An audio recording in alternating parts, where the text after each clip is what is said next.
കറ്റാർ വാഴ അസ്ഫഡലേഷ്യ കുടുംബത്തിൽപ്പെട്ട ഒരു ചെടിയാണ് കറ്റാർ വാഴ. പേരിൽ സാമ്യമുണ്ടെങ്കിലും വാഴയുമായി ഇതിന് യാതൊരു ബന്ധവുമില്ല. വളരെയധികം ഔഷധ ഗുണമുള്ള ചെടിയാണ് കറ്റാർ വാഴ. ആയുർവേദത്തിലും ഹോമിയോപ്പതിയിലും കറ്റാർ വാഴ ഔഷധമായിട്ട് ഉപയോഗിക്കുന്നു.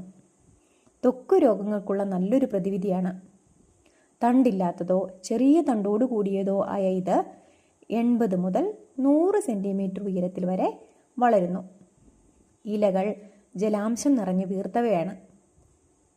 ഇലകളുടെ അരികിൽ മുള്ളുകൾ ഒരു ദിശയിലേക്ക് അടുക്കി വെച്ചതുപോലെ കാണപ്പെടുന്നു. വേനൽക്കാലങ്ങളിൽ സൂര്യൻ്റെ കഠിനമായ ചൂടിൽ നിന്നും ചർമ്മത്തെ സംരക്ഷിക്കാനുള്ള ഒരു ഉത്തമ പ്രതിവിധിയാണ് കറ്റാർ വാഴ.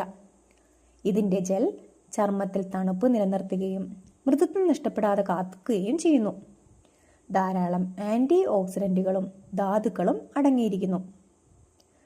കറ്റാർ വാഴയുടെ സ്വഭാവങ്ങൾക്ക് നിദാനം ഇലകളിൽ നിറഞ്ഞിരിക്കുന്ന ജെല്ലിൽ അടങ്ങിയിരിക്കുന്ന മ്യൂക്കോ പോളിസാക്കറൈഡുകളാണ്.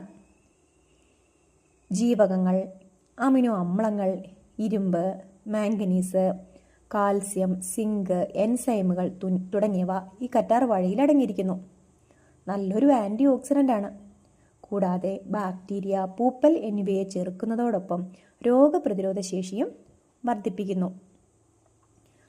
കറ്റാർ വാഴ ജ്യൂസ് ചെറിയ അളവിൽ കഴിക്കുന്നത് ഹൃദയാരോഗ്യത്തിനും രക്തത്തിലെ കൊളസ്ട്രോളിൻ്റെ അളവ് നിയന്ത്രിക്കുന്നതിനും പഞ്ചസാരയുടെ അളവ് നിയന്ത്രിക്കുന്നതിനും ഒരു പരിധിവരെ സഹായിക്കുന്നു.